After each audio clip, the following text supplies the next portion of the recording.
Je m'appelle Aurélie et j'ai 29 ans. Lorsque mon ex-mari m'a jetée à la rue avec rien d'autre qu'un carton entre les mains, il m'a ri au nez en disant que mon défunt père ne m'avait laissé que des vieilleries inutiles. À l'intérieur de ce carton se trouvait une vieille carte bancaire sur laquelle il était certain qu'il n'y avait peut-être que 10 euros. Le lendemain matin, je suis entrée dans une banque avec l'unique espoir de retirer de quoi survivre pour la semaine. Ce que j'ignorais, c'est qu'en faisant glisser cette carte sur le comptoir, j'allais déclencher des alarmes qui changeraient ma vie à jamais et me mettraient plus en danger que je n'aurais jamais pu l'imaginer. Le visage de la directrice de l'agence est devenu livide. Elle m'a entraînée précipitamment dans un bureau privé et m'a chuchoté d'un ton urgent. « Je vous en prie, asseyez-vous. Votre père n'était pas celui que vous croyiez. Si vous voulez savoir comment cette histoire se dénoue, dites-moi en commentaire d'où vous m'écoutez. Et n'oubliez pas de liker et de vous abonner pour entendre plus d'histoires sur des vérités cachées et les secrets dangereux que gardent les familles. » Les sacs de course me sciaient les paumes, alors que je montais la dernière volée de marche vers notre appartement. Notre appartement, je l'appelais encore ainsi, même si Damien me faisait clairement comprendre depuis des mois que plus rien dans notre vie commune n'était à nous. En cherchant mes clés, jonglant avec 2 sacs de course sur ma hanche, j'ai remarqué quelque chose d'étrange. Le couloir semblait différent, encombré. En m'approchant, mon cœur s'est mis à battre la chamade. Des vêtements, des livres, mes affaires. Ils étaient éparpillés sur la moquette sale du palier comme des ordures que l'on aurait jetées sans y penser à 2 fois. Mon pull bleu préféré gisait en boule près de l'escalier. L'album photo que ma grand-mère m'avait donné était face contre terre contre le mur. La reliure était craquée. J'ai laissé tomber les sacs de course et une boîte de conserve a roulé en résonnant dans le couloir vide. « Damien ?» Ma voix est sortie plus faible que je ne le voulais. La porte de l'appartement s'est ouverte et il était là, appuyé contre le chambranle avec ce sourire en coin que j'avais fini par détester. Celui qui disait qu'il savait exactement combien de pouvoir il avait à cet instant et qu'il allait en savourer chaque seconde. « C'est fini, Aurélie, » a-t-il dit. Sa voix était forte, théâtrale, destinée aux voisins que je savais être en train d'écouter derrière leur porte. « Prends tes ordures. Ton père est parti. C'est tout ce qu'il te reste. » Ma poitrine s'est serrée. Il avait mentionné mon père. Papa était parti depuis 8 mois et Damien savait à quel point cette blessure était encore vive. Il le savait et appuyait dessus délibérément. « Damien, s'il te plaît. » « On peut juste entrer et parler comme des adultes? » Je détestais le tremblement dans ma voix. Je détestais devoir supplier. « Des adultes? » Il a ri. Un rire aboyant qui m'a fait tressaillir. Les adultes ne vivent pas au crochet de leur mari pendant des années. Les adultes ne s'accrochent pas aux vieilleries des morts comme si elles signifiaient quelque chose. J'ai essayé de faire un pas en avant pour ramasser mes affaires avec le peu de dignité qu'il me restait, mais c'est là qu'elle est apparue. Mélissa, la collègue de Damien, celle qui envoyait des SMS à Damien à toute heure depuis 6 mois, elle est sortie de derrière lui. Elle portait un de mes vieux t-shirts, celui d'un concert que je cherchais la semaine dernière. Elle m'a toisé avec un mélange de pitié et de mépris. « Il ne veut pas de toi », a-t-elle dit simplement, d'un ton plat, comme si elle énonçait un fait aussi évident que la météo. Passe à autre chose. Les mots m'ont frappé comme une gifle. Je suis restée figée alors que Damien se penchait pour ramasser une petite boîte en carton que je n'avais pas remarquée. Il me l'a poussée contre la poitrine assez fort pour me faire reculer d'un pas. « Tiens, voilà ton héritage. » Il a pratiquement craché le mot. Un vieux portefeuille, une clé rouillée et une carte bancaire qui a probablement 10 euros dessus. Profite bien de ta fortune, princesse. La porte m'a claqué au nez. Je suis restée là un long moment, tenant cette boîte, debout au milieu de ma vie éparpillée. La porte d'un voisin s'est refermée doucement. Quelqu'un regardait. Bien sûr qu'il regardait. Damien s'en était assuré. Mes jambes se sont dérobées et je me suis effondrée sur le sol, là, dans le couloir. La boîte était sur mes genoux. Et, les mains tremblantes, je l'ai ouverte. À l'intérieur se trouvait le vieux portefeuille en cuir de mon père, usé et assoupli par des années dans sa poche arrière. Une clé en métal qui semblait trop vieille pour ouvrir quoi que ce soit de moderne. et une carte bancaire rayée et délavée, les initiales de mon père à peine visibles. Je me suis souvenu des derniers mots de mon père, murmurés dans cette chambre d'hôpital stérile qui sentait l'antiseptique et les fleurs fanées. Sa main était si frêle dans la mienne, sa voix à peine audible. Un jour, Aurélie, tu sauras pourquoi je t'ai laissé ça. Quand tu seras prête. Je n'avais pas compris à l'époque. Je ne comprenais toujours pas. Mon téléphone a vibré dans ma poche. Maman. Peut-être qu'elle m'aiderait. Peut-être qu'elle me laisserait rester chez elle quelques jours le temps que je me retourne. J'ai répondu à la deuxième sonnerie. Maman, j'ai besoin d'aide. Je t'avais dit que Damien était une source d'ennui. Sa voix était froide, distante. Le même ton qu'elle avait utilisé quand je lui avais dit que j'allais me marier. Tu n'as pas écouté. Maintenant, débrouille-toi. Maman, s'il te plaît, je veux juste. La ligne a coupé. Je suis restée assise dans ce couloir pendant encore 20 minutes avant de pouvoir me forcer à bouger. Quand je l'ai finalement fait, c'était pour fourrer tout ce que je pouvais dans ma vieille valise, laissant derrière moi ce qui ne rentrait pas. Des photos, des livres, des petits morceaux de ma vie que Damien avait jetés comme des ordures. L'hôtel que j'ai trouvé était un de ceux bon marché, un peu miteux, qui ne posent moins pas de questions. Les draps sentaient l'eau de javel et la fumée de cigarettes froides. La télé avait 3 chaînes qui fonctionnaient. La nuit coûtait 45 €, ce qui me laissait exactement 80 € sur mon compte courant. Je me suis assise sur le bord du matelas affaissé et j'ai vidé la boîte en carton sur le couvre-lit à fleurs. Le portefeuille, la clé, la carte, c'était tout. C'était mon héritage de la part d'un père qui s'était tué à la tâche dans un garage automobile, qui s'était toujours excusé de ne pas pouvoir me donner plus. J'ai ouvert le portefeuille avec précaution, comme s'il allait tomber en poussière dans mes mains. À l'intérieur, caché derrière l'endroit où se trouvait son permis de conduire, il y avait un petit morceau de papier plié plusieurs fois. Mes mains tremblaient en le dépliant. L'écriture était celle de papa, inimitable. Cette même écriture penchée qu'il utilisait pour m'écrire des mots dans ma boîte à déjeuner pour l'école. Quand tu seras prête à connaître la vérité, vérifie d'abord le solde. Je l'ai lu 3 fois, 4 fois. Les mots n'avaient aucun sens. Quelle vérité? Quel solde? La carte n'avait probablement rien dessus. Damien avait raison au moins là-dessus. Papa était pas mort avec des factures médicales impayées dans une maison de location avec des meubles plus vieux que moi. Mais quelque chose dans ce mot a envoyé une décharge électrique à travers mon corps épuisé. Pourquoi aurait-il écrit ça? Pourquoi cacher un mot dans un portefeuille et me dire dans son dernier souffle que je comprendrais un jour? J'ai retourné la carte bancaire dans mes mains. Elle était vieille, la bande magnétique à peine visible. Le logo de la banque provenait d'une agence où je n'étais jamais allée, dans les beaux quartiers de la ville, là où papa et moi n'avions jamais de raison d'aller. Malgré l'épuisement qui tirait sur chaque muscle, malgré l'humiliation qui brûlait encore dans ma poitrine, malgré tout, j'ai ressenti quelque chose que je n'avais pas ressenti depuis des mois. De la curiosité, un but, peut-être même de l'espoir. J'ai réglé l'alarme de mon téléphone pour 7h10 du matin. La banque ouvrait à 9h. Je serais là à l'ouverture des portes. Je me suis endormie en serrant cette carte dans ma main. Le message cryptique de mon père tournait en boucle dans mon esprit. Quand tu seras prête à connaître la vérité. Peut-être que j'étais prête. Peut-être que je n'avais pas d'autre choix que d'être prête. Demain, je découvrirai ce que mon père essayait de me dire. J'ai à peine dormi. Chaque fois que je fermais les yeux, je voyais le visage souriant de Damien. J'entendais le rejet froid de Mélissa. Je sentais l'indifférence de ma mère à travers le téléphone. À 6h30, j'ai abandonné et j'ai pris une douche dans la minuscule salle de bain de l'hôtel où la pression de l'eau était faible et la température ne pouvait pas se décider entre brûlante et glaciale. Le visage qui me regardait dans le miroir embué était celui d'une étrangère.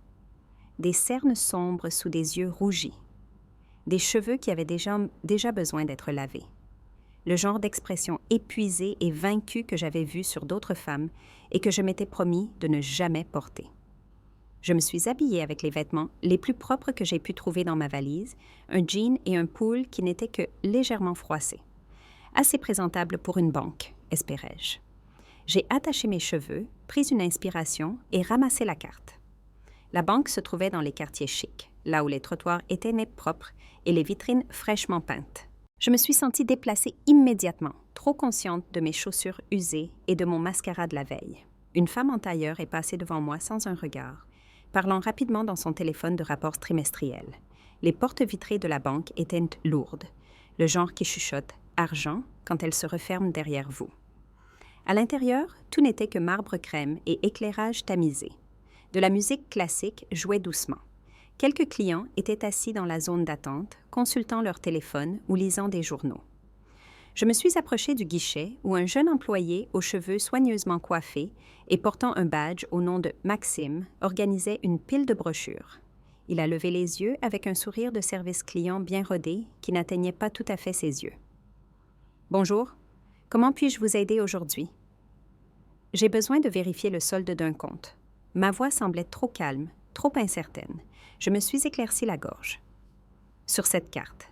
J'ai fait glisser la carte de mon père sur le comptoir. Maxime y a jeté un coup d'œil, puis m'a regardé et l'a ramassée avec le désintérêt décontracté de quelqu'un qui a traité 1000 transactions avant le petit déjeuner. « Bien sûr, pas de problème. Puis-je avoir votre pièce d'identité également? » J'ai fouillé pour trouver mon permis de conduire, les mains tremblant légèrement. Il l'a pris, a comparé les noms et s'est tourné vers son ordinateur. Je l'ai regardé insérer la carte dans le lecteur, m'attendant à ce qu'il me dise ce que je savais déjà. Compte vide. Compte fermé. 10,73 €. L'ordinateur a émis un bip. Pas un bip normal. Un son aigu et urgent qui a fait vaciller l'expression décontractée de Maxime. Une alerte rouge a clignoté sur l'écran, assez lumineuse pour que je puisse voir le reflet dans ses lunettes. « C'est quoi ce? » Il s'est tu, fixant l'écran. « Quelque chose ne va pas? » Mon cœur a commencé à battre la chamade. Maxime n'a pas répondu. Il a repassé la carte, plus lentement cette fois, comme s'il pensait avoir fait une erreur. Le bip a retenti à nouveau, plus fort, plus insistant. L'alerte rouge pulsait. Son visage était devenu pâle. « Je dois? Juste un instant, s'il vous plaît. » Il s'est levé brusquement, la chaise raclant le sol, et a marché rapidement vers les bureaux du fond. Il ne courait pas exactement, mais presque. Je l'ai vu disparaître par une porte marquée « Direction ». Les autres clients se regardaient maintenant. Un homme âgé en costume, une femme avec son enfant en bas âge, l'agent de sécurité près de la porte, tous me fixaient comme si j'avais sorti une arme au lieu d'une carte bancaire. Ma bouche est devenue sèche. Papa avait-il fait quelque chose d'illégal? Allais-je être arrêtée? Les secondes s'étiraient en minutes, puis 2. J'ai pensé à m'enfuir, je l'ai vraiment envisagé, mais mes jambes semblaient faites de béton. Puis une femme a émergé des bureaux du fond, marchant d'un pas rapide et décidé. Elle avait peut-être 50 ans, des cheveux argentés tirés en un chignon soigné et des yeux perçants et intelligents derrière des lunettes à monture fine. Elle portait un dossier cartonné et une impression papier, et son expression était impossible à lire. « Mademoiselle Durand ?» Sa voix était calme, mais ferme. « Oui? » « Je suis Madame Leclerc, la directrice de l'agence. Voudriez-vous me suivre, s'il vous plaît? » Ce n'était pas vraiment une question. Je l'ai suivie devant les guichets, devant les regards curieux, jusque dans un bureau privé aux parois de verre dépoli.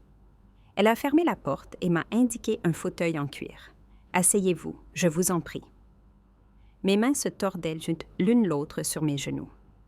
Madame Leclerc a posé le dossier sur son bureau, mais ne l'a pas encore ouvert. Au lieu de cela, elle m'a regardée avec une expression qui aurait pu être de l'inquiétude ou peut-être quelque chose de tout à fait différent. « Mademoiselle Durand, j'ai besoin que vous restiez calme. Vous n'avez pas d'ennui. » « Alors pourquoi? » « La carte que vous avez présentée appartenait à votre père, Michel Durand. C'est exact? » « Oui, il est décédé il y a 8 mois. » Elle a hoché la tête lentement, comme si elle choisissait ses mots suivants très soigneusement. Le compte rattaché à cette carte est dormant depuis plusieurs années. Il a été conçu pour ne s'activer que lorsqu'il serait accédé par le bénéficiaire désigné. Elle marqua une pause. « Vous. » « Je ne comprends pas. Mon père travaillait dans un garage, il avait à peine de quoi. » « Mademoiselle Durand. » Elle a tourné l'écran de l'ordinateur vers moi. « Voici le solde actuel du compte. » J'ai regardé l'écran. Au début, mon cerveau n'arrivait pas à traiter ce que je voyais. Des chiffres. Trop de chiffres. Plus de 0 que ce qui était logique. J'ai cligné des yeux, certaine que c'était une erreur. Un bug, le mauvais compte. Ça ne peut pas être vrai. Je vous assure que ça l'est. La voix de Madame Leclerc était douce mais sérieuse. Votre père n'était pas celui que vous pensiez. Et ce compte vous attendait. La pièce a tangué légèrement. J'ai agrippé les accoudoirs du fauteuil. Combien? C'est combien? Elle me l'a dit, le chiffre n'avait aucun sens. C'était le genre d'argent que les gens gagnaient au loto. Le genre d'argent qui venait avec des manoirs, des yachts et des jets privés. Pas le genre d'argent qui venait de la réparation de voitures et de la vie en location. Il y a une erreur, me suis-je entendu dire. Mon père est mort fauché. Il avait des dettes médicales. Il ne m'a rien laissé d'autre que cette carte et une clé. Et il vous a laissé considérablement plus que cela. Madame Leclerc a ouvert le dossier. Mais pour l'instant, j'ai besoin que vous me suiviez dans un endroit plus sécurisé. Il y a des choses que vous devez voir et ce bureau n'est pas assez privé. Quelles choses? Des informations que votre père a laissées spécifiquement pour vous. Des documents qu'il voulait que vous ayez lorsque vous accéderiez à ce compte. Elle s'est levée. S'il vous plaît, mademoiselle Durand, c'est important. Je l'ai suivie sur des jambes engourdies par une porte différente, le long d'un couloir dont j'ignorais l'existence, jusqu'à une petite pièce sans fenêtre, avec une porte lourde qui s'est verrouillée derrière nous. Une salle de sécurité. Madame Leclerc a posé un classeur épais sur la table entre nous. La couverture était unie, à l'exception d'une étiquette dactylographiée. Pour Aurélie Durand, à remettre lors de l'activation du compte. Les mots de mon père ont résonné dans ma tête. Quand tu seras prête à connaître la vérité. C'était la vérité. Quoi qu'il y ait dans ce classeur, j'ai tendu les mains tremblantes vers lui. Le classeur était lourd, le genre fait pour durer, pour protéger des documents importants. Mon nom me regardait depuis la couverture, tapé sur une étiquette qui avait légèrement jauni avec le temps. Depuis combien de temps cela attendait-il? Depuis combien de temps mon père savait-il que je finirais ici, désespérée et seule, cherchant des réponses? « Prenez votre temps », a dit doucement Madame Leclerc. Elle avait tiré une chaise à côté de moi, mais gardait une distance respectueuse, comme si elle comprenait que j'avais besoin d'espace pour assimiler ce que j'étais sur le point de découvrir. J'ai ouvert la couverture. La première page était une lettre manuscrite avec l'écriture familière de mon père. Revoir son écriture après 8 mois d'absence m'a frappé comme un coup physique. J'ai dû refouler mes larmes avant de pouvoir me concentrer assez pour lire. Ma très chère Aurélie, si tu lis ceci, c'est que je suis partie et que tu as activé le compte. Je suis désolée que cela ait dû se passer ainsi. Je suis désolée pour tous les mensonges que je t'ai dits, toutes les vérités que j'ai gardées cachées. Je l'ai fait pour te protéger, bien que je sache que c'est une maigre consolation maintenant. Tout ce qui est dans ce classeur est à toi. Tout ce que j'ai construit, tout ce que je possédais, chaque secret que j'ai gardé, tout t'appartient. Mais avec cela vient le danger, ma chérie. Le même danger qui m'a poussée à cacher tout cela en premier lieu. Ne fais confiance à personne tant que tu n'as pas une vue d'ensemble. Lis tout, comprends tout. Ce n'est qu'alors que tu sauras qui sont tes vrais alliés. Je t'aime, je t'ai toujours aimé. Je suis si fière de la femme que tu es devenue, même si je ne serais pas là pour te le dire en personne. Sois prudente. Papa. Mes mains tremblaient tellement que j'ai dû poser la lettre. Ne fais confiance à personne. Papa, dans quoi t'étais-tu fourré? J'ai tourné la page suivante et j'ai trouvé des photographies. Mon père, mais pas la version que je connaissais. Pas l'homme en bleu de travail taché d'huile qui rentrait épuisé chaque soir. Cet homme portait des costumes coûteux et se tenait dans des salles de conseil avec d'autres hommes en costumes coûteux. Il serrait la main de gens que je ne reconnaissais pas, souriait aux caméras lors d'événements dont je n'avais jamais entendu parler. « Qui est-ce? Ai-je chuchoté, bien que je connaisse la réponse? C'était lui, c'était mon père. Madame Leclerc s'est penchée légèrement en avant. Votre père était un associé commanditaire dans une grande entreprise de développement d'infrastructures, Méridien Ingénierie BTP. Ils ont construit des ponts, des autoroutes, des réseaux électriques à travers le pays et à l'international. C'est impossible, il était mécanicien. C'était sa couverture, sa façon de rester sous les radars. Elle a pointé l'une des photographies où mon père se tenait à côté d'un grand homme aux cheveux argentés. C'est Richard Mercier, son associé. Ils ont fondé l'entreprise ensemble il y a 23 ans.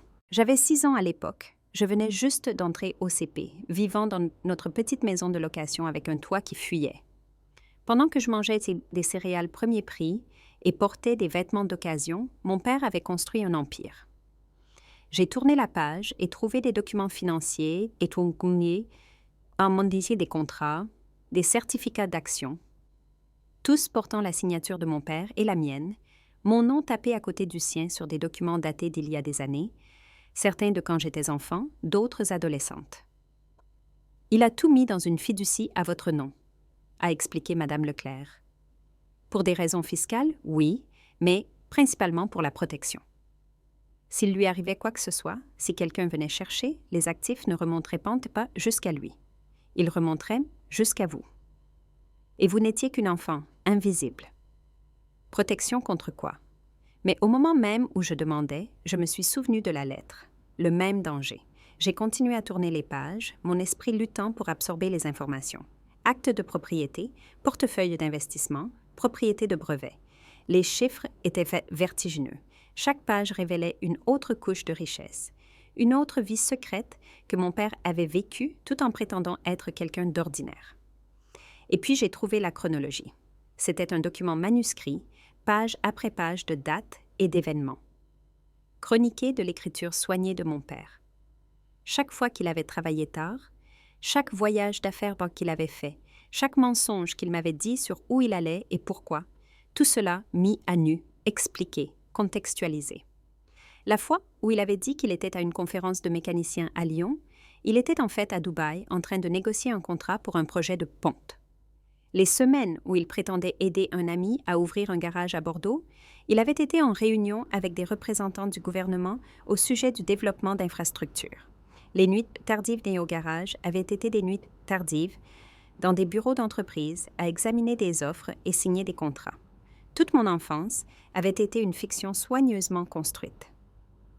Pourquoi? Le mot est sorti brisé. Pourquoi vivre comme nous l'avons fait s'il avait tout ça? L'expression de Madame Leclerc était triste, parce que des gens ont essayé de le cibler. Il y a eu des menaces, des tentatives d'extorsion pour le forcer à conclure des marchés qu'il ne voulait pas. Il a réalisé que la seule façon de vous protéger, vous et lui-même, était de disparaître dans l'obscurité. Le garage était réel. Il l'a acheté, y a travaillé, s'est bâti une réputation, mais c'était un camouflage. J'ai trouvé une autre enveloppe, celle-ci scellée avec du ruban adhésif jauni par le temps. Mon nom était écrit en travers au marqueur. Urgent. Lire attentivement. À l'intérieur se trouvait une autre lettre, plus courte cette fois, plus frénétique dans son écriture. Aurélie, si tu lis ceci après tout le reste, tu es prête pour la vérité complète. Tout le monde autour de toi n'est pas ce qu'il semble être. J'ai inclus une liste de noms, des gens à qui on ne peut pas faire confiance, des gens qui sont liés aux menaces auxquelles j'ai fait face, des gens qui pourraient essayer de t'utiliser.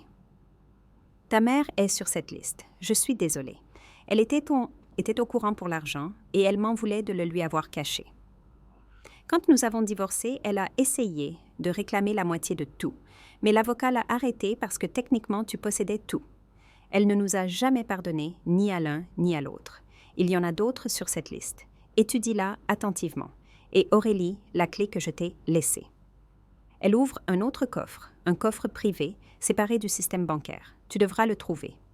L'emplacement est dans les documents codés. Quand tu le feras, tu comprendras pourquoi j'ai dû cacher tant de choses. Je t'aime, ma chérie. Sois prudente, papa. Mes mains tremblaient en sortant la liste. Elle était dactylographiée, clinique, juste des noms et de brèves descriptions. Marguerite Durand, ex-femme, ta mère, rancunière des arrangements financiers, pas violente, mais pas digne de confiance, a des liens avec des individus cherchant des informations. Victor Hamon, partenaire actuel de Marguerite, consultant d'entreprise, a travaillé précédemment avec des firmes rivales, lien possible avec les menaces. Et puis, vers le bas de la liste, un nom qui m'a glacé le sang. Damien, beau-fils de Victor Hamon, connexion future potentielle avec Aurélie. S'il entre dans la vie d'Aurélie, extrême prudence conseillée. Pourrait être une taupe. Le document était daté d'il y a 5 ans, un an avant que je rencontre Damien dans ce café où il avait semblé si charmant, si accidentel, si parfait. Non, j'ai reculé de la table, la chaise raclant bruyamment. Non, ce n'est pas. Il n'a pas pu, mais les mots de mon père me fixaient. Pourrait être une taupe. Madame Leclerc me regardait attentivement. Mademoiselle Durand, qu'y a-t-il? Damien. Je pouvais à peine sortir le nom. Damien. C'est mon ex-mari. On vient de. Il m'a jeté dehors hier. Son visage est devenu pâle. Il est sur la liste? Je lui ai montré. Elle l'a lu. Et j'ai vu son expression passer de l'inquiétude à l'alarme. Mademoiselle Durand, la clé que votre père vous a laissée, l'avez-vous toujours? J'ai pensé à la boîte en carton, la clé en métal à l'intérieur. Oui, elle est à l'hôtel où je loge. Nous devons aller la chercher maintenant. Elle s'est levée rapidement. Cette clé ouvre un coffre auquel vous seul pouvez accéder. Si Damien est lié aux gens que votre père craignait, et s'il sait que vous avez activé ce compte. Elle n'a pas eu besoin de finir. J'ai compris. Damien n'était pas juste un mauvais mari. Il faisait partie de quelque chose de plus grand, une partie du danger dont mon père m'avait averti. Et je venais de lui montrer exactement où j'étais vulnérable. Madame Leclerc m'a ramenée à l'hôtel dans sa propre voiture, une berline élégante qui semblait absurdement luxueuse comparée à ma situation actuelle. Elle conduisait vite mais prudemment, vérifiant ses rétroviseurs plus souvent qu'il ne semblait nécessaire. Je me suis surprise à faire la même chose, cherchant des SUV noirs, la camionnette déglinguée de Damien, tout ce qui semblait suspect. « Parlez-moi du coffre », ai-je dit, ayant besoin de combler le silence tendu. C'est une installation privée complètement séparée du système bancaire. Haute sécurité, le genre généralement utilisé par des gens qui ont besoin d'une confidentialité extrême, des fonctionnaires du gouvernement, des témoins dans des affaires fédérales, des gens avec des matériaux sensibles. Elle m'a jeté un coup d'œil. Votre père a payé un bail de 50 ans sur son espace de coffre. Il nécessite 3 formes d'identification pour accéder à la clé, un scan de l'iris et un code de sécurité. Je ne connais aucun code de sécurité. Ce sera dans les documents. Votre père ne vous aurait pas laissé sans toutes les pièces du puzzle. L'hôtel avait l'air plus miteux à la lumière du jour qu'hier soir. Le parking était presque vide, à l'exception de quelques voitures qui avaient l'air d'être là depuis des jours. J'ai dirigé Madame Leclerc vers ma chambre au 2e étage. J'ai déverrouillé la porte et immédiatement, quelque chose a semblé clocher. La chambre était exactement comme je l'avais laissée. Ma valise toujours ouverte sur le sol, la télé toujours éteinte, la boîte en carton toujours posée sur la table de nuit où je l'avais laissée avant d'aller à la banque. Mais l'air semblait différent, perturbé. « Restez là », a dit Madame Leclerc doucement, sa main sur mon bras. Elle est entrée la première, vérifiant la salle de bain, regardant sous le lit, ouvrant le placard. Quand elle a semblé satisfaite, elle a hoché la tête. « C'est bon ?» Je suis allée directement à la table de nuit, à la boîte. Le portefeuille était toujours là. La carte bancaire était dans ma poche, mais quand j'ai cherché la clé. Elle n'est plus là. Ma voix est sortie plate, choquée. La clé a disparu. Madame Leclerc était à mes côtés instantanément, regardant dans la boîte, puis autour de la pièce. Êtes-vous certaine de l'avoir laissée ici? Oui, je suis sûre. J'ai pris la carte avec moi, mais j'ai laissé la clé parce que je ne savais pas encore à quoi elle servait. Mon esprit s'emballait. La porte était verrouillée. Je l'ai verrouillée moi-même. Comment? Vérifier la fenêtre? Je suis allée à la fenêtre et je l'ai trouvée déverrouillée, poussée juste d'1 centimètre. Juste assez pour que quelqu'un passe la main et la déverrouille de l'intérieur. Juste assez pour que quelqu'un grimpe par là. Damien, ai-je chuchoté. Il a dû me suivre hier. Il a dû savoir. Nous devons partir maintenant. Madame Leclerc se dirigeait déjà vers la porte. S'il a la clé, il va essayer de l'utiliser, mais il ne peut pas accéder au coffre sans vous. Il a besoin de votre scan d'iris. Nous étions à mi-chemin de la porte quand mon téléphone a vibré. Un texto d'un numéro inconnu. J'ai ce que ton père a laissé, la clé, les réponses. Si tu veux savoir ce qu'il y a vraiment dans ce coffre, rejoins-moi. Tu sais où? Viens seul. Ce n'était pas signé, mais je connaissais la façon d'écrire de Damien. Bref, exigeant. La fausse intimité de tu sais où. Il voulait dire le parking du centre commercial où nous avions échangé notre premier baiser, où il m'avait demandé en mariage. Il me tend un piège, ai-je dit, montrant le téléphone à Madame Leclerc, ce qui signifie qu'il est désespéré. Il a besoin de vous pour accéder au coffre. Elle a commencé à taper rapidement sur son propre téléphone. J'appelle notre équipe de sécurité. Nous allons au site des coffres maintenant et nous allons l'y devancer. L'installation de coffres-forts se trouvait de l'autre côté de la ville, dans un bâtiment sans enseigne qui ressemblait à un cabinet d'avocats de l'extérieur. Madame Leclerc s'est engagée dans un garage souterrain où un agent de sécurité a vérifié ses accréditations avant de nous laisser procéder vers un ascenseur privé. « Comment savez-vous qu'il ne nous suivra pas ici ?» ai-je demandé alors que l'ascenseur descendait. Parce que très peu de gens savent peut-être que cet endroit existe et encore moins en connaissent l'emplacement. Votre père a choisi cette installation spécifiquement pour sa discrétion. Elle m'a regardée. Mais nous devons faire vite. Si Damien a des connexions avec les gens que votre père craignait, il pourrait avoir des ressources que nous n'anticipons pas. L'ascenseur s'est ouvert sur un couloir en béton, stérile et froid, éclairé par des néons. Un autre point de contrôle de sécurité. Cette fois, Madame Leclerc a remis des documents et on m'a demandé de présenter ma pièce d'identité et de décliner mon identité. L'agent de sécurité, une femme à la carrure militaire et à l'expression sans appel, a tout revu 2 fois avant d'acquiescer. « Mademoiselle Durand, j'aurais besoin de scanner votre iris. » Je me suis penchée vers une machine qui semblait tout droit sortie d'un film de science-fiction. Une lumière bleue a scanné mes yeux et quelque part, un ordinateur a bipé son approbation. Et la clé. Mon estomac s'est noué. Elle a été volée, mais je sais que je suis censée avoir accès. L'agent a levé la main. Protocole de secours. Nous aurons besoin de 3 formes supplémentaires de vérification. Votre père a anticipé cette possibilité. Elle a sorti une tablette. Répondez à ces questions. Ce sont des choses personnelles que vous seul sauriez. Les questions étaient étrangement spécifiques. Quel était le nom de mon chien d'enfance? Dans quelle rue vivions-nous quand j'avais 7 ans? Quel était le dernier repas que mon père m'a cuisiné avant d'aller à l'hôpital? J'ai répondu à tout, ma voix stable malgré la peur qui me parcourait. L'agent a hoché la tête après chacune. Code de sécurité. J'ai sorti mon téléphone et ouvert la photo que j'avais prise des documents de mon père. Là, caché dans un paragraphe sur les stratégies d'investissement, se trouvait une suite de chiffres qui ne collaient pas au contexte. Je les ai lus à haute voix. Un autre bip. Une autre approbation. Bienvenue, Mademoiselle Durand. Coffre 47. Nous avons marché le long d'un autre couloir. Celui-ci bordé de lourdes portes en métal, chacune avec un numéro, mais aucune autre caractéristique d'identification. À la porte 47, l'agent a utilisé sa propre clé, puis a reculé. Vous devrez entrer seul, c'est le protocole. Madame Leclerc m'a pressé doucement le bras. Nous serons juste ici. Je suis entrée.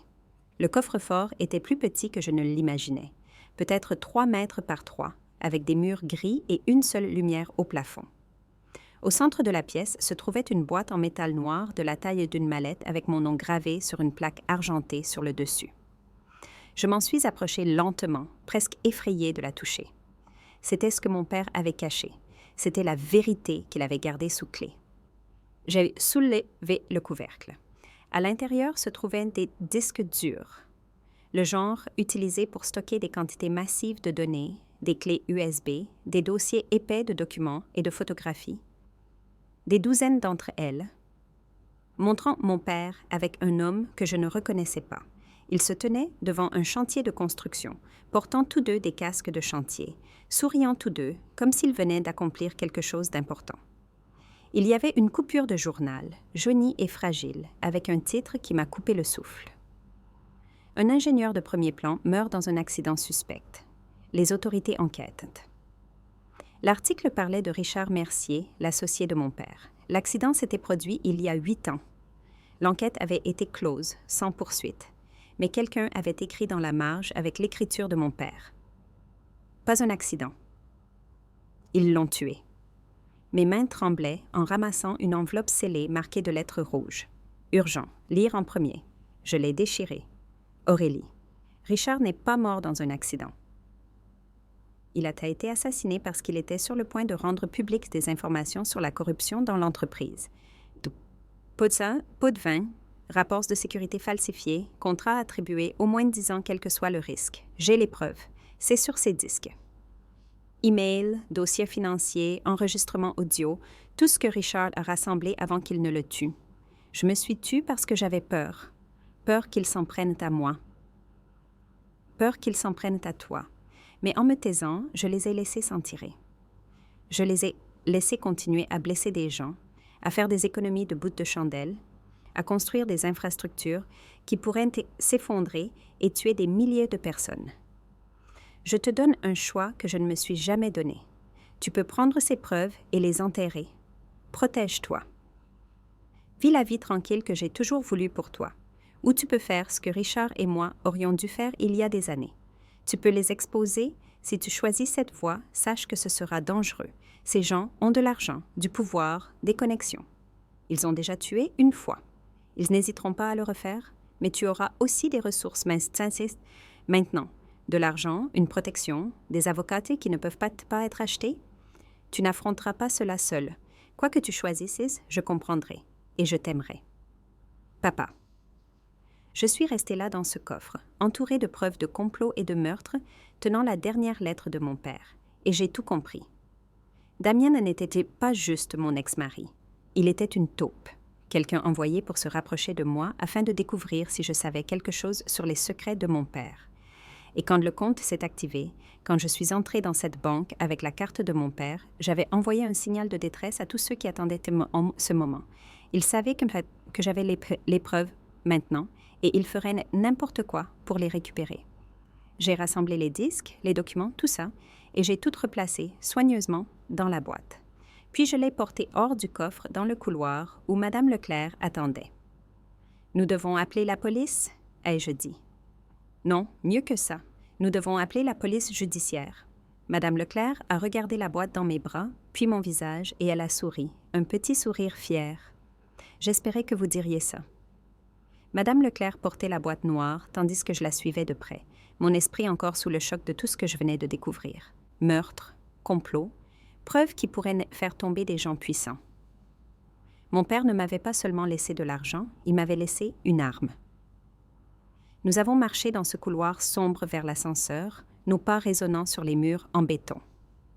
L'agent de sécurité a hoché la tête à notre passage, son expression neutre, professionnelle. Mais je ne pouvais me défaire du sentiment que tout avait changé. Je n'étais plus juste Aurélie Durand, la femme dont le mari l'avait jetée dehors. J'étais la fille de Michel Durand, l'homme qui avait gardé des secrets pour lesquels des gens avaient tué. Les portes de l'ascenseur se sont ouvertes et nous sommes entrés. Madame Leclerc a appuyé sur le bouton du garage et alors que la porte se refermait, elle a finalement parlé. « Qu'avez-vous trouvé ?» Des preuves. Ma voix semblait plus assurée que je ne me sentais. Des preuves que l'associé de mon père a été assassiné. Des preuves de corruption, de pots de vin, de rapports de sécurité falsifiés, toutes. Sa mâchoire se crispa. « Et vous voulez aller voir les autorités, n'est-ce pas ?» Elle a croisé mon regard. « Oui, mais j'ai besoin que vous compreniez ce que cela signifie. Ces gens ont déjà tué une fois. Ils n'hésiteront pas à me faire taire s'ils pensent que je suis une menace. » L'ascenseur s'est ouvert sur le garage souterrain. Les néons projetaient des ombres dures sur les rangées de véhicules. La berline de Madame Leclerc était là où nous l'avions laissée, mais quelque chose m'a fait marquer une pause. L'air semblait lourd. Trop calme, trop silencieux. Madame Leclerc. Un SUV noir aux vitres teintées était garé 3 places plus loin. Moteur tournant, je ne l'avais pas remarqué avant. Madame Leclerc non plus, à en juger par la façon dont sa main a soudainement agrippé mon bras. « Marchez normalement », a-t-elle chuchoté. « Allez à la voiture, ne courez pas. » Nous nous sommes dirigés vers sa berline, et le moteur du SUV a vrombi légèrement. Il ne sortait pas, il attendait juste, il observait. Madame Leclerc a déverrouillé la voiture avec des mains tremblantes. Je me suis glissée sur le siège passager, serrant la boîte contre ma poitrine comme une armure. Elle a démarré le moteur, a reculé prudemment, professionnellement. Le SUV n'a pas bougé tant que nous ne l'avons pas fait. Dès que nous nous sommes dirigés vers la sortie, le SUV a suivi. Pas agressivement, juste assez près pour faire connaître sa présence, assez près pour envoyer un message. « Ils nous suivent ?» ai-je dit, ma voix à peine au-dessus d'un murmure. « Je les vois. » Les jointures de Madame Leclerc étaient blanches sur le volant. Elle s'est engagée dans la rue, se fondant dans la circulation. Le SUV restait 3 voitures derrière, patient, méthodique. « Qu'est-ce qu'on fait? »« On ne va pas à votre hôtel. »« On ne va pas chez moi. On va quelque part de public, quelque part avec des témoins. Elle attrapait déjà son téléphone, appuyant sur la numérotation rapide d'une main tout en conduisant de l'autre. J'appelle l'équipe de sécurité de la banque. Ils vont nous rejoindre. Je me suis retournée pour regarder par la lunette arrière. Le SUV était toujours là, maintenant sa distance. Professionnel, entraîné. Ce n'était pas des amateurs. Mon téléphone a vibré dans ma poche. Un autre texto du numéro inconnu. Tu ne peux pas courir éternellement. Nous savons que tu l'as. Donne-nous ce qui est à nous et nous te laisserons partir. Mes mains tremblaient en montrant le message à Madame Leclerc. Il bluffe, a-t-elle dit. Mais j'entendais l'incertitude dans sa voix. Ils ne feront rien en plein jour. Pas avec des témoins. Mais même en le disant, je me souvenais de la lettre de mon père. Ils avaient tué Richard. Ils pourraient tuer à nouveau. Nous avons conduit pendant 20 minutes, prenant des tournants au hasard, revenant sur nos pas, jusqu'à ce que Madame Leclerc semble satisfaite que nous ayons perdu le SUV. Elle s'est garée sur le parking d'un centre commercial animé et a trouvé une place près de l'entrée où des familles passaient avec des sacs de courses et des poussettes. « On attend ici », a-t-elle dit. « L'équipe de sécurité est à 10 minutes. » J'ai baissé les yeux sur la boîte sur mes genoux, sur les preuves qui avaient coûté la vie à Richard Mercier. « Madame Leclerc, pourquoi m'aidez-vous? Vous pourriez simplement partir. Ce n'est pas votre combat. » Elle s'est tournée pour me faire face et j'ai vu quelque chose de féroce dans son expression. « Bud, votre père a sauvé la vie de mon neveu une fois. » Un accident de chantier à l'époque où votre père travaillait encore sur le terrain. Une poutre s'est effondrée et votre père a tiré mon neveu de là quelques secondes avant que toute la structure ne s'écroule. Il n'a jamais demandé de reconnaissance, n'en a jamais fait tout un plat, il l'a juste fait parce que c'était la bonne chose à faire. Elle a marqué une pause. C'était un homme bon, et si ces gens ont tué son partenaire et l'ont effrayé au point de le faire se cacher, alors ils doivent répondre de cela. Alors oui, c'est mon combat aussi. J'ai refoulé mes larmes. Merci. Ne me remerciez pas encore. Nous devons encore nous en sortir vivantes. L'équipe de sécurité est arrivée. 2 hommes en costume qui ressemblaient plus à des agents fédéraux qu'à la sécurité de la banque. Ils ont flanqué notre voiture, les yeux scannant le parking constamment. L'un d'eux a tapé à la fenêtre de Madame Leclerc. « Madame Leclerc, Mademoiselle Durand, nous allons vous escorter vers un lieu sûr. Veuillez nous suivre. » Nous avons suivi leur berline noire hors du parking, à travers la ville, jusqu'à un immeuble de bureaux quelconque au centre-ville. Ils nous ont conduites à l'intérieur par un ascenseur jusqu'à une salle de conférence sans fenêtre et hautement sécurisée. « Vous serez en sécurité ici, » a dit l'un d'eux. « Nous avons déjà contacté la police judiciaire. Un commissaire est en route. » Je me suis assise, la boîte toujours sur mes genoux, et j'ai essayé de tout assimiler. Hier encore, j'étais sans abri, humiliée, convaincue que ma vie était finie. Maintenant, je me cachais de tueur, attendant de remettre des preuves à la police, assise sur une fortune dont j'ignorais l'existence. Mon téléphone a vibré à nouveau. Cette fois, ce n'était pas un texto. C'était un appel d'un numéro que je reconnaissais. Damien. J'ai fixé l'écran, mon pouce planant sur le bouton de refus. Mais quelque chose m'a fait ne répondre. « Qu'est-ce que tu veux ?» Sa voix était différente de tout ce que j'avais entendu. Pas la moquerie cruelle d'hier, pas le faux charme qu'il utilisait quand nous nous sommes rencontrés. C'était froid, plat, dangereux. « Tu as fait une erreur, Aurélie. Tu aurais dû rester à terre. Tu aurais dû prendre les miettes que je t'ai données et disparaître. Tu savais. » Ma voix tremblait de colère. « Tu savais pour mon père, tu savais pour l'argent. C'est pour ça que tu m'as épousée, non? Tu as été envoyée pour me surveiller. » Il a ri, un son dénué d'humour. « Tu as toujours été si naïve. Tu pensais vraiment que je t'aimais? Tu étais un boulot ennuyeux et fastidieux qui était censé se terminer il y a des années. Mais ton père était trop malin, trop prudent, et puis toi, tu étais trop pathétique pour valoir l'effort. Chaque mot était un couteau, mais je refusais de le laisser m'entendre craquer. La police arrive, Damien. C'est fini. Ce n'est pas fini tant que je ne le dis pas. Tu as quelque chose qui appartient à ma famille. C'est preuve. Elle cite des noms, y compris des gens très proches de moi. Donne-les et peut-être qu'on te laissera vivre. Va en enfer. J'ai raccroché. Madame Leclerc me fixait. C'était lui? Il a tout confirmé. Il fait partie de tout ça. Il est au courant pour les preuves. J'ai regardé la boîte. Madame Leclerc, qui d'autre connaissait ce coffre? Son visage a pâli. Seulement une poignée de personnes. L'installation des coffres, l'équipe exécutive de la banque et elle s'est tue. Et quiconque à qui votre père aurait pu le dire avant de mourir. Ma mère, ai-je chuchoté. Elle est sur la liste. Elle savait pour l'argent, et si elle l'avait dit à quelqu'un, avant que Madame Leclerc ne puisse répondre, l'un des gardes de sécurité a fait irruption dans la pièce. Nous devons bouger maintenant. Il y a eu une brèche dans le bâtiment. Mon cœur s'est arrêté. Quel genre de brèche? Quelqu'un m'a contourné la sécurité au 3e étage. Nous ne savons pas combien ni qui, mais nous ne pouvons pas risquer de rester ici. Madame Leclerc m'a attrapé le bras. Y a-t-il une sortie arrière? Ascenseur de service. Venez. Nous avons couru. La boîte cognait contre ma hanche alors que je la serrais fort, suivant le garde à travers un labyrinthe de couloirs dont je ne me souviendrai jamais. Derrière nous, j'ai entendu des cris, des pas lourds. Ils étaient à l'intérieur. L'ascenseur de service était vieux, lent, grinçant en descendant. Chaque seconde ressemblait à une éternité. Le garde avait son arme dégainée, pointée vers les portes, prêt. Quand nous arriverons au rez-de-chaussée, il y a une porte de livraison qui ouvre sur la ruelle. Mon partenaire amène une voiture. Vous courez, vous montez, vous ne vous arrêtez pas. Compris? J'ai hoché la tête, trop terrifiée pour parler. L'ascenseur s'est arrêté avec une secousse. Les portes se sont ouvertes. Le garde a regardé dehors, nous a fait signe de suivre.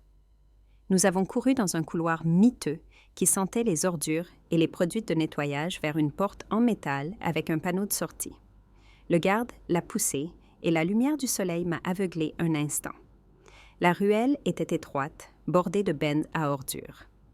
Une voiture attendait, moteur tournant. Nous y étions presque quand une silhouette est sortie de derrière une benne. Damien. Il ne ressemblait en rien à l'homme que j'avais épousé. Ce Damien portait tout en noir, son expression était dure, ses yeux vides, et dans sa main, il y avait une arme. « Je t'ai dit de la donner, Aurélie ?» Le garde de sécurité a levé sa propre arme. « Posez l'arme maintenant. » Damien a souri. « Vous êtes en infériorité numérique. » 2 autres silhouettes ont émergé de l'ombre, l'une que je ne reconnaissais pas. L'autre m'a glacé le sang. Victor Hamon, le petit ami de ma mère, l'homme dont mon père m'avait averti. « Bonjour, Aurélie, » a dit Victor plaisamment, comme si nous nous rencontrions pour un café. « Ton père était un homme brillant, trop brillant pour son propre bien. Ne faisons pas la même erreur. »« Donne-nous la boîte et nous te laisserons partir. »« Vous avez tué son partenaire, » ai-je dit, surprise par la fermeté de ma voix. « Vous ne laisserez partir personne. » Victor a haussé les épaules. Richard était imprudent. Il menaçait d'exposer des pratiques commerciales qui étaient parfaitement légales, juste contraires à l'éthique. Nous ne pouvions pas permettre cela. Parfaitement légal? J'ai serré la boîte plus fort. Corrompre des fonctionnaires, falsifier des rapports de sécurité, des gens auraient pu mourir à cause de vos économies de bouts de chandelle. Des gens meurent tous les jours, ma chère. Ça s'appelle un risque acceptable. L'arme du garde de sécurité n'a jamais vacillé. Dernier avertissement, lâchez vos armes. Damien a levé son arme, la pointant directement sur moi. Dernier avertissement pour toi, lâche la boîte. Tout s'est passé en même temps. Le garde a tiré. Damien a plongé derrière une benne. L'associé de Victor s'est jeté en avant. Madame Leclerc m'a attrapé le bras et m'a tiré en arrière vers la porte, mais elle s'était verrouillée derrière nous. Nous étions piégés. D'autres coups de feu. Le craquement sec des balles frappant le métal. Je me suis jetée au sol. La boîte sous moi, priant pour que les disques durs à l'intérieur ne se brisent pas. Puis des sirènes. Beaucoup de sirènes. Des voitures de police ont dérapé dans la ruelle par les 2 bouts, bloquant les sorties. Des officiers se sont déversés, armes au poing, criant des ordres que je ne pouvais pas traiter à travers le bourdonnement dans mes oreilles. Victor a levé les mains immédiatement, le geste rodé de quelqu'un qui savait quand il était battu. Damien a hésité, m'a regardé avec une haine pure, puis a lâché son arme et s'est rendu. Le garde de sécurité était au sol, saignant de l'épaule, mais vivant. Son partenaire appelait une ambulance, appliquant une pression sur la plaie. Madame Leclerc m'a aidé à me relever. Mon corps entier tremblait. Une femme en blouson de police s'est approchée, son badge levé. « Mademoiselle Durand, je suis le capitaine Rivière. Je crois que vous avez quelque chose pour nous. » Je lui ai étendu la boîte avec des mains tremblantes. Le bureau de la police judiciaire ne ressemblait en rien à ce que j'avais imaginé. Ce n'était pas un environnement stérile et high-tech de film. C'était juste un autre immeuble de bureau avec des néons et de la moquette usée et l'odeur de café brûlé. Mais les agents qui m'ont interrogé étaient exactement ceux à quoi je m'attendais. Vifs, concentrés, ne manquant rien. Le capitaine Rivière s'est assis en face de moi dans une petite salle d'interrogatoire, un enregistreur sur la table entre nous. Madame Leclerc était assise à côté de moi, sa présence étant la seule chose qui m'empêchait de m'effondrer complètement. Commençons par le début, a dit le capitaine Rivière, sa voix calme, professionnelle, mais je pouvais voir l'intensité dans ses yeux. Elle savait que c'était gros. Quand avez-vous appris pour la première fois l'implication de votre père avec Méridien Ingénierie BTP? Je lui ai tout raconté. L'expulsion, la carte bancaire, le coffre, les preuves que mon père avait cachées, chaque détail. L'expression du capitaine Rivière devenait plus sérieuse. Et Damien, votre ex-mari, il vous a menacé. Il a dit que les preuves appartenaient à sa famille, qu'elles nommaient des gens proches de lui. J'ai marqué une pause. Mon père m'a averti à son sujet dans une lettre datée d'il y a 5 ans, avant même que je rencontre Damien. Il a dit « Si Damien entre dans ma vie, je devrais être prudente car il pourrait être une taupe. » Le capitaine Rivière a échangé un regard avec son partenaire, un jeune lieutenant nommé Chen, qui prenait des notes. Votre père avait raison de s'inquiéter. Damien est le beau-fils de Victor Hamon, qui est sur nos radars depuis des années. Hamon est un fixeur, quelqu'un qui fait disparaître les problèmes pour des clients riches. Nous avons soupçonné son implication dans plusieurs affaires, mais n'avons jamais eu assez de preuves pour procéder, jusqu'à maintenant. Le lieutenant Chen a ajouté « Le contenu de cette boîte. Mademoiselle Durand, vous n'avez aucune idée de ce que vous nous avez remis. Des dossiers financiers reliant Hamon à de multiples sociétés écrans. Des enregistrements audio de pots de vin en cours de négociation. Des emails discutant du sabotage du véhicule de Richard Mercier. Mon estomac s'est retourné. Ils l'ont vraiment tué. Ce n'était pas un accident. Non, ce n'en était pas un. Et votre père le savait. Il a rassemblé toutes ses preuves avec Mercier, mais après. La mort de Mercier, il était trop effrayé pour se manifester. Il vous protégeait en me mentant toute ma vie. Les mots sont sortis plus amers que je ne le voulais. L'expression du capitaine Rivière s'est légèrement adoucie, en vous gardant invisible. Si vous aviez grandi riche, fréquenté des écoles privées, vécu dans un manoir, il vous aurait vu comme un levier, une cible. Au lieu de cela, vous étiez juste une autre enfant de la classe moyenne d'une maison de location. Personne ne vous a prêté attention jusqu'à ce que vous activiez le compte. Oui, cela a envoyé un signal. Hamon a des connexions partout, y compris, nous le soupçonnons, au sein des institutions financières. Quelqu'un l'a alerté au moment où le compte dormant de votre père est devenu actif. J'ai pensé au SUV noir qui nous suivait, la brèche dans l'immeuble de bureau. Damien sachant exactement où me trouver. Alors, qu'est-ce qui se passe maintenant? Maintenant, on monte un dossier. Les preuves que vous avez fournies sont substantielles, mais nous devons les vérifier, les authentifier, nous assurer qu'elles tiendront devant un tribunal. Ça prend du temps. Elle s'est penchée en avant. En attendant, vous êtes en danger. L'opération de Hamon est vaste. Il a des ressources, des connexions, des gens prêts à faire tout ce qu'il demande. Vous dites qu'ils vont s'en prendre à moi de nouveau? Je dis que c'est probable. C'est pourquoi nous aimerions vous offrir une protection policière, une planque, une sécurité 24h/24 jusqu'à ce que nous puissions arrêter toutes les personnes impliquées. J'ai regardé Madame Leclerc, qui a hoché la tête de manière encourageante, mais quelque chose en moi a résisté. Combien de temps cela prendrait-il? Des semaines, peut-être des mois. Donc, je suis censée me cacher pendant des mois, abandonner ma vie complètement? L'expression du capitaine Rivière était sympathique mais ferme. Mademoiselle Durand, ces gens ont essayé de vous tuer aujourd'hui. Ils ne s'arrêteront pas juste parce que nous avons arrêté Damien et Hamon. Il y en a d'autres. Des gens que nous n'avons pas encore identifiés. Tant que nous n'aurons pas démantelé tout le réseau, vous êtes à risque. Je savais qu'elle avait raison. Mais l'idée de me cacher, de laisser la peur me contrôler, me donnait la nausée. Mon père s'était caché toute sa vie. Je ne voulais pas ça pour moi. Et si je ne vais pas en protection? Le lieutenant Chen a pris la parole. Alors, nous vous conseillons fortement de prendre des précautions. Variez vos itinéraires. Restez dans des lieux publics. Engagez une sécurité privée. Ne rentrez pas chez vous, où que ce soit, car ils surveilleront. Et ne faites confiance à personne si vous n'y êtes pas absolument obligé. Je dois voir ma mère, ai-je dit soudainement. Elle est sur la liste de mon père. Elle savait pour Hamon. J'ai besoin de savoir ce qu'elle lui a dit. Le capitaine Rivière a froncé les sourcils. Mademoiselle Durand, ce n'est pas conseillé. Si votre mère partage des informations avec Hamon, alors j'ai besoin de l'entendre d'elle. J'ai besoin de savoir si elle m'a vendu. Les agents ont échangé un autre regard. Finalement, le capitaine Rivière a hoché la tête. Nous pouvons organiser une rencontre supervisée, mais vous porterez un micro et nous aurons des agents à proximité.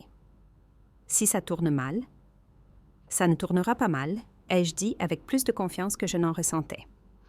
Ma mère vivait à 40 minutes de la ville dans une petite maison qu'elle partageait avec Victor, ou ce qui était la maison de Victor. Je supposais qu'il irait bientôt en prison. Cette pensée m'a donné une satisfaction sombre. Le lieutenant Chen m'a conduite dans une voiture banalisée tandis que 2 autres agents suivaient à distance. Je portais un petit microphone clipsé à l'intérieur de ma veste, à peine visible. Mes mains ne s'arrêtaient pas de trembler.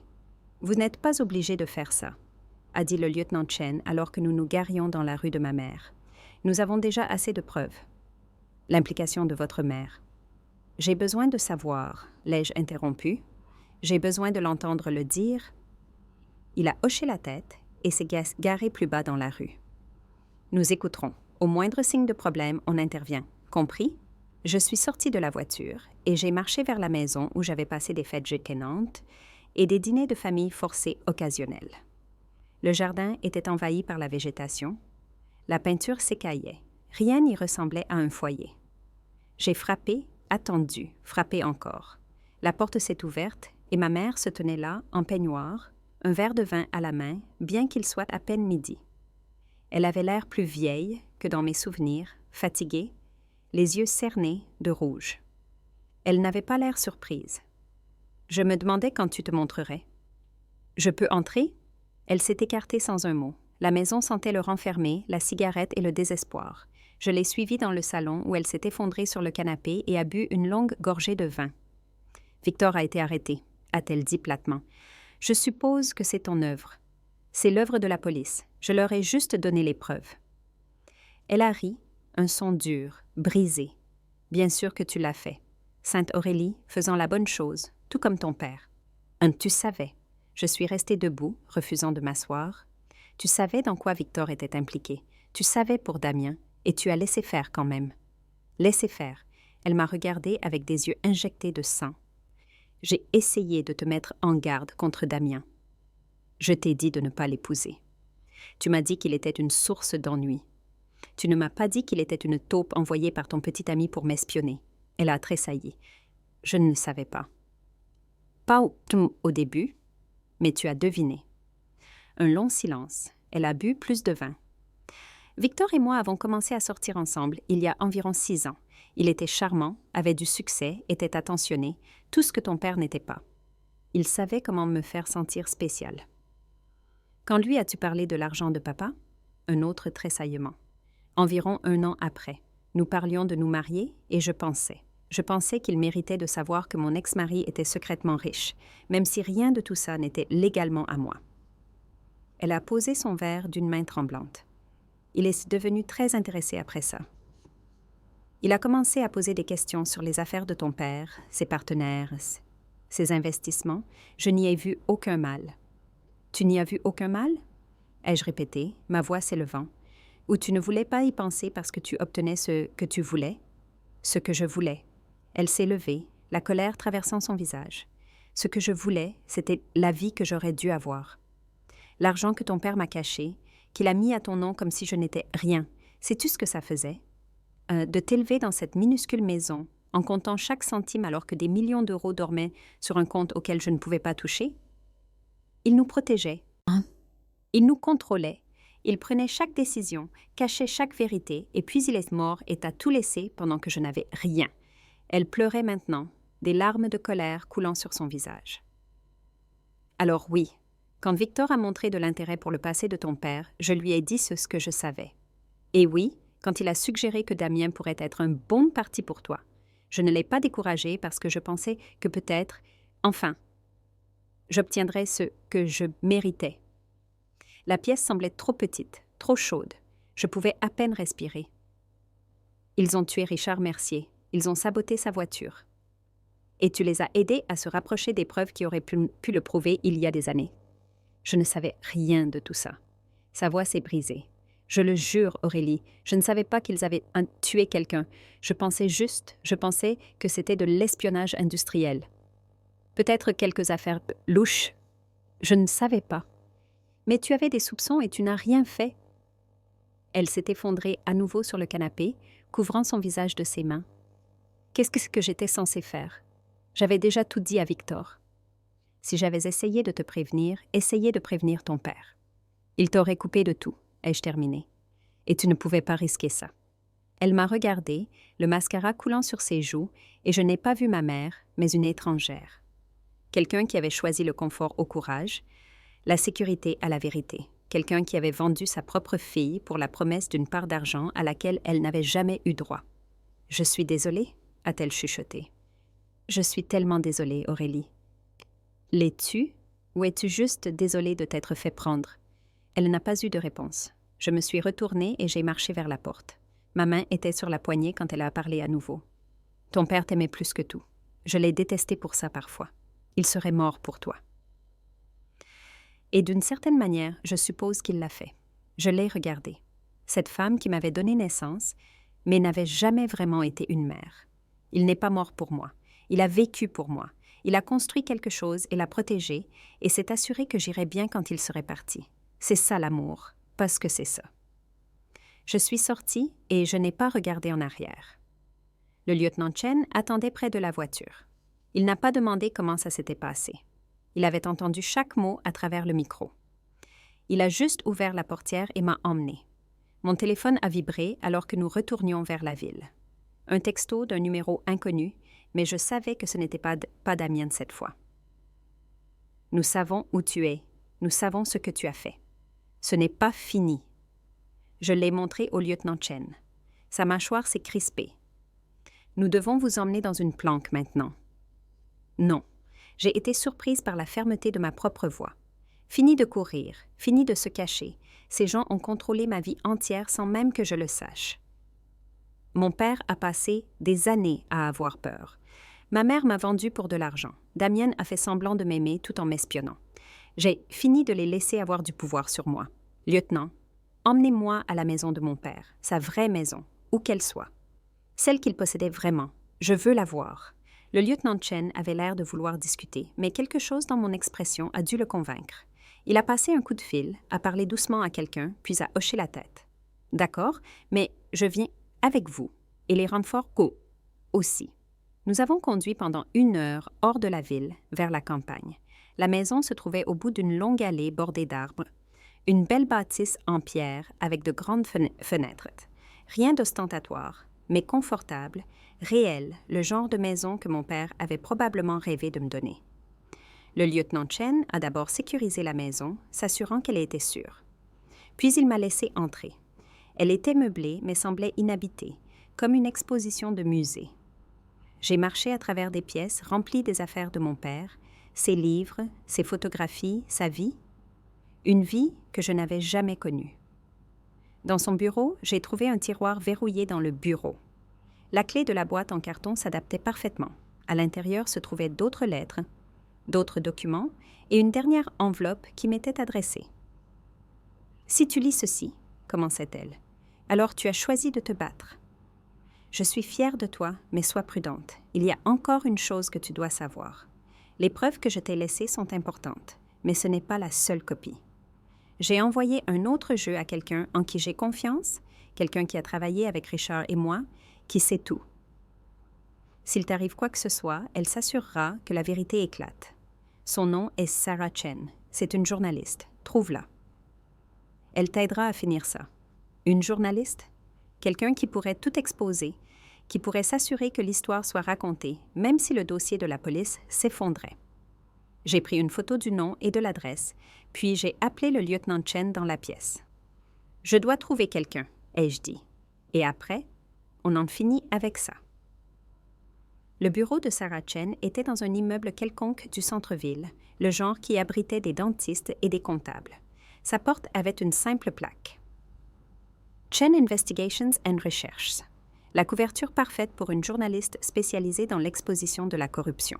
Le capitaine Rivière avait insisté pour venir avec moi cette fois, avec le lieutenant Chen et 2 autres agents qui attendaient dans le couloir. Ils avaient vérifié l'identité de Sarah Chen, fait des vérifications d'antécédents, confirmé qu'elle était bien celle que la lettre de mon père prétendait. Mais même avec toutes ces précautions, mes mains tremblaient encore en frappant à la porte. Sarah Chen était plus jeune que je ne l'imaginais, peut-être 40 ans, avec des yeux vifs derrière des lunettes cerclées de métal et des mèches grises dans ses cheveux noirs. Elle a levé les yeux de son ordinateur et son expression est passée immédiatement d'un professionnalisme poli au choc. « Oh mon Dieu, vous êtes la fille de Michel. Vous le connaissiez. J'ai travaillé avec lui et Richard pendant 3 ans. On montait le dossier ensemble. Elle s'est levée, a contourné le bureau et m'a surprise en me serrant dans une brève étreinte. Je suis tellement désolée pour votre père. C'était un homme bon, il avait peur, mais il était bon. » Le capitaine Rivière s'est éclairci la gorge. « Madame Chen, je suis le capitaine Rivière de la PG. Mademoiselle Durand est entrée en possession de preuves que son père lui a laissées. Des preuves liées à la mort de Richard Mercier et à la corruption chez Méridien Ingénierie. » L'expression de Sarah Chen est passée de chaleureuse à intensément concentrée.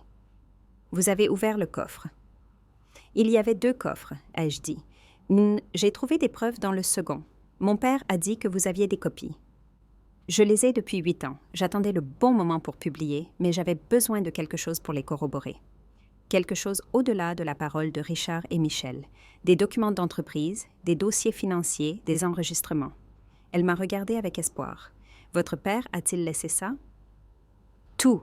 La police a tout maintenant. » Les yeux de Sarah Chen se sont vraiment embués de larmes. Alors on peut enfin le faire. On peut enfin raconter l'histoire de Richard et Michel. Au cours de l'heure suivante, Sarah Chen a exposé tout ce qu'elle savait. Elle était journaliste d'investigation spécialisée dans la fraude d'entreprise lorsque Richard l'avait approchée pour la première fois, nerveux, effrayé, mais déterminé. Il lui avait montré des preuves de corruption systématique chez Méridien. Des pots de vin versés à des représentants du gouvernement pour obtenir des contrats, des inspections de sécurité falsifiées pour réduire les coûts, des matériaux inférieurs utilisés dans des infrastructures critiques. Le pont qui s'est effondré près de Lyon il y a 10 ans, a dit doucement Sarah. 12 personnes sont mortes. L'enquête a dit que c'était un défaut de conception, mais Richard connaissait la vérité. Méridien avait utilisé des matériaux de qualité inférieure pour augmenter les marges bénéficiaires. Richard avait les factures pour le prouver. J'avais la nausée. Mon père faisait partie de ça. Non, votre père a été horrifié quand il l'a découvert. Lui et Richard ont essayé de régler ça en interne d'abord. Ils ont essayé de forcer l'entreprise à faire ce qui était juste, mais ils ont été mis en minorité par le conseil et les autres gros investisseurs les ont fait taire. Alors, Richard a décidé de rendre l'affaire publique. Elle a marqué une pause. 2 semaines plus tard, sa voiture a quitté la route, défaillance des freins, ont-ils dit. Mais Richard était ingénieur mécanicien. Il entretenait sa voiture méticuleusement. Il n'y a pas moyen que ses freins aient juste lâché. Amon, a dit le capitaine Rivière, nous avons trouvé des emails dans les preuves de Mademoiselle Durand discutant de l'accident de Richard. Amon l'a arrangé. Sarah a hoché la tête sombrement. Michel savait. Il était terrifié. Il est venu me voir, m'a donné des copies de tout et m'a dit de ne rien faire, d'attendre que ce soit sûr. Mais ce n'a jamais été sûr, et puis il est tombé malade, et puis il est mort, et j'ai pensé. Elle m'a regardée. J'ai pensé que l'histoire était morte avec lui, mais il avait prévu ça. Il avait tout mis en place pour que vous le trouviez, pour que vous le mettiez en lumière. Pourquoi moi? La question a jailli avant que je puisse l'arrêter. Pourquoi ne pas juste vous le donner à vous ou à la police? Pourquoi me faire faire ça? Parce que vous êtes sa fille. Parce que votre nom sur le dossier signifie quelque chose. Cela signifie que l'héritage de Michel Durand n'est pas juste fait de cachette et de peur. C'est une question de courage, de faire ce qui est juste même quand c'est dangereux. Sarah a souri tristement. Il voulait que vous soyez celle qui finisse ce que lui et Richard avaient commencé. Il voulait que vous soyez l'héroïne qu'il n'a pas pu être. Le poids de cela s'est posé sur mes épaules. Le dernier cadeau de mon père n'était pas seulement de l'argent. C'était un but, une responsabilité, une chance de donner à sa vie un sens au-delà de la peur. « Qu'est-ce qu'on fait maintenant ?» ai-je demandé. Sarah a regardé le capitaine Rivière. « Je publie. Avec la permission de la police, j'écris l'histoire. Je donne les noms, je montre les preuves, je dis au monde ce qui est vraiment arrivé à Richard Mercier et pourquoi Michel Durand a passé sa vie à se cacher. Et je m'assure que tout le monde sache que c'est Aurélie Durand qui a fait éclater la vérité. » Le capitaine Rivière a réfléchi. « Nous devrons nous coordonner avec le bureau du procureur. Le timing doit être bon. Nous ne pouvons pas compromettre l'affaire pénale. »« Combien de temps ?» ai-je demandé. « Quelques semaines, peut-être un mois. Nous devons faire plus d'arrestations d'abord, sécuriser les preuves, bâtir un dossier en béton. » Elle m'a regardé sérieusement. « Et pendant ce temps, mademoiselle Durand, vous devez rester en sécurité. Une fois que cette histoire éclatera, vous serez une cible encore plus grande. »« Alors on fait vite, » ai-je dit. On fait les arrestations, puis on publie l'histoire et on finit ça avant qu'ils aient le temps de se regrouper. » Sarah a souri. « Vous parlez tout comme votre père. C'est exactement ce qu'il dirait. » Les 3 semaines suivantes ont été floues. Des raids de police dans plusieurs régions, des arrestations de dirigeants d'entreprises, de fonctionnaires, de fixeurs comme Hamon. Chaque arrestation révélait plus de connexions, plus de corruption, une toile qui s'étendait plus loin que quiconque ne l'avait imaginé. Damien a essayé de passer un accord, offrant de témoigner contre Hamon en échange d'une peine réduite. J'ai regardé sa déposition via lien vidéo, le capitaine Rivière assise à côté de moi. Il semblait diminué d'une certaine manière, plus petit que dans mes souvenirs, dépouillé de l'arrogance et de la cruauté qu'il avait définie. « On m'a dit de me rapprocher d'elle, » a-t-il dit à la caméra, la voix plate.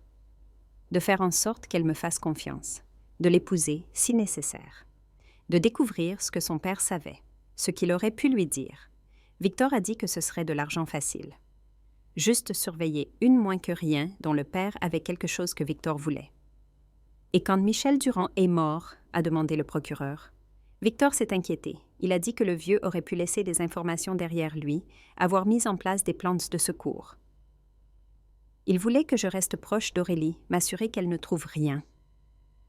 Mais après quelques années, il semblait qu'il n'y avait rien à trouver. Elle n'était au courant de rien, fauchée.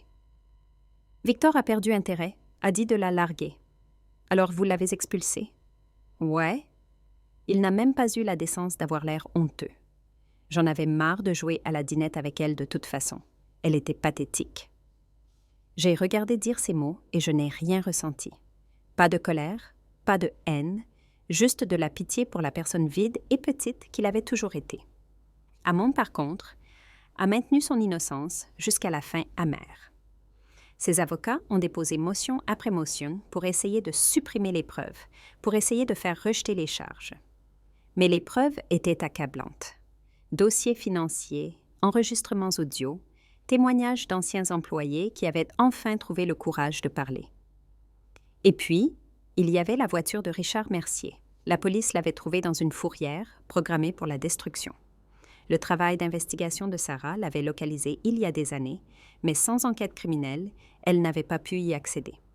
Maintenant, ils pouvaient, et quand les experts légistes ont examiné le système de freinage, ils ont trouvé des preuves de sabotage, précis, professionnels, exactement le genre de sabotage qui pouvait être maquillé en défaillance mécanique. Richard avait été assassiné, et maintenant nous pouvions le prouver.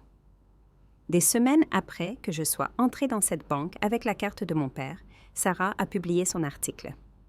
Il est paru à la une d'un grand journal national avec une photo de mon père et Richard debout, ensemble sur un chantier, souriant tous les deux, jeunes et pleins d'espoir.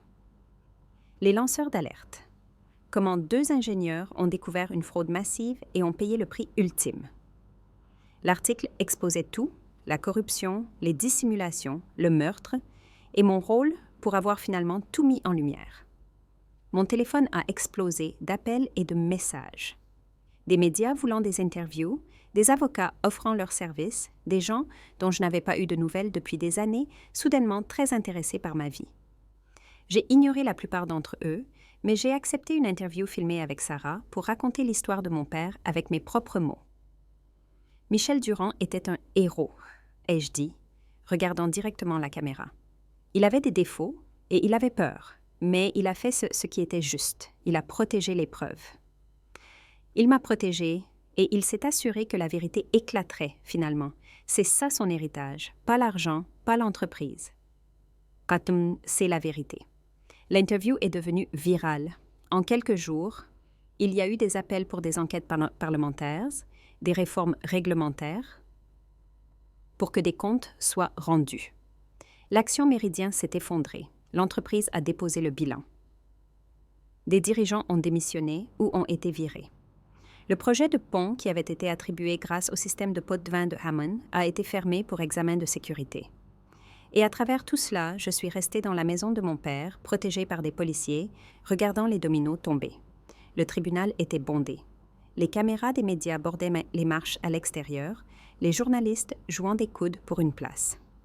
Je les avais évités toute la matinée, entrant par une entrée latérale avec le capitaine Rivière et Sarah me flanquant comme des gardes du corps. Le procès de Victor Hamon avait pris 4 mois pour arriver au tribunal, des mois de sélection des jurés, de motions préliminaires, de manœuvres juridiques, mais enfin aujourd'hui, les plaidoiries finales. Et j'avais été appelée à observer par l'accusation un geste symbolique, la file de l'homme qui avait rassemblé les preuves qui ferait enfin tomber Hamon. Je me suis assise dans la galerie, les mains croisées sur mes genoux, regardant Hamon à la table de la défense. Il avait l'air plus vieux que dans mes souvenirs. Plus gris, diminué par les menottes. Ses avocats avaient tout essayé pour écarter les preuves, pour discréditer la documentation de mon père, pour le peindre comme un ancien partenaire mécontent avec une dent contre eux. Ça n'avait pas marché. La procureure s'est levée, une femme vive nommée Marguerite Torres, qui avait bâti sa carrière en faisant tomber les criminels en col blanc. Elle a guidé le jury à travers les preuves une dernière fois. Les dossiers financiers montrant les pots de vin, les enregistrements audio de Hamon discutant des problèmes qui devaient disparaître, les preuves forensiques de la voiture de Richard Mercier, les témoignages d'anciens associés devenus témoins de l'État. Victor Hamon a orchestré un meurtre, a-t-elle dit clairement. Il a ordonné la mort de Richard Mercier parce que M. Mercier menaçait d'exposer un système de corruption qui avait rendu Hamon et ses associés très riches. Et il s'en serait tiré sans le courage de Michel Durand à préserver les preuves et la bravoure de sa fille Aurélie à les mettre en lumière. Tous les yeux se sont tournés vers moi. J'ai gardé une expression neutre, mais à l'intérieur, mon cœur battait la chamade. Le jury a délibéré pendant 2 jours. Quand ils sont revenus, le verdict a été rapide et décisif. Coupable de tous les chefs d'accusation. Le visage de Hamon a pâli. Ses avocats ont immédiatement déposé un avis d'appel, mais ça ne comptait pas.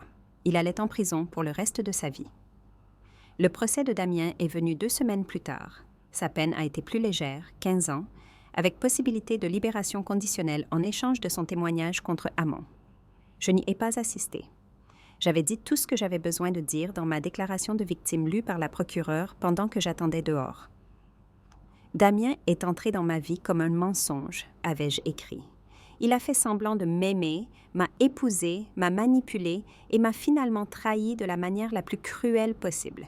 Mais il m'a aussi, par inadvertance, donné l'impulsion dont j'avais besoin pour découvrir la vérité sur mon père et pour finir le travail que des hommes bons sont morts en essayant de faire. Je ne le pardonne pas, mais je n'en ai pas besoin. Sa punition ne me concerne plus. Elle concerne la justice. Ma mère n'a jamais été inculpée. La police a déterminé qu'elle avait été utilisée, manipulée, mais n'avait été directement impliquée dans aucune activité criminelle. Elle m'a appelée une fois après la condamnation de Hamon, pleurant, s'excusant, suppliant pour le pardon. J'ai écouté en silence, puis j'ai dit « J'ai besoin de temps. Combien de temps, je ne sais pas. Peut-être pour toujours. » J'ai raccroché. Je n'étais pas prête à lui pardonner. Peut-être que je ne le serais jamais, mais je pouvais laisser cette porte entr'ouverte, juste un peu pour la personne que je pourrais devenir un jour. L'argent était toujours là, bien sûr. La fortune de mon père, maintenant légalement et incontestablement mienne. Les avocats avaient trié la fiducie, les investissements, les propriétés. J'étais, selon tous les critères, riche au-delà de tout ce que j'avais jamais imaginé. J'aurais pu tout faire. Voyager à travers le monde, acheter un manoir, vivre une vie de loisir. Mais ce n'était pas pour ça que mon père était mort. Ce n'était pas pour ça que Richard avait été tué. J'ai créé une fondation en leur nom. Le Fonds de protection des lanceurs d'alerte Mercier-Durand. Il fournissait un soutien juridique, une assistance financière et une sécurité pour les gens qui se manifestaient pour exposer la fraude d'entreprise et la corruption. Des gens comme mon père qui voulaient faire ce qui était juste, mais étaient terrifiés par les conséquences. Sarah a rejoint le conseil, tout comme le capitaine Rivière après avoir pris sa retraite de la police, tout comme plusieurs autres journalistes, avocats et activistes qui croyaient en la mission. Nous avons financé des enquêtes, nous avons protégé des familles, nous nous sommes assurés que les gens qui disaient la vérité au pouvoir n'aient pas à l'affronter seuls, et lentement, prudemment, j'ai reconstruit ma propre vie. J'ai gardé la maison de mon père, la bâtisse en pierre avec la grande véranda. J'ai transformé un bureau en un espace où je gérais le travail de la fondation. J'ai planté des jardins, adopté un chien, appris à être seule sans être solitaire. Madame Leclerc est devenue une amie, une vraie. Elle a quitté la banque et a rejoint la fondation en tant que directrice financière, apportant son expertise et sa loyauté féroce à la cause. J'ai commencé une thérapie, travaillant sur la trahison, la perte, le deuil compliqué d'aimer un père qui m'avait menti tout en me protégeant. Et j'ai commencé à écrire. Pas pour la publication, juste pour moi-même.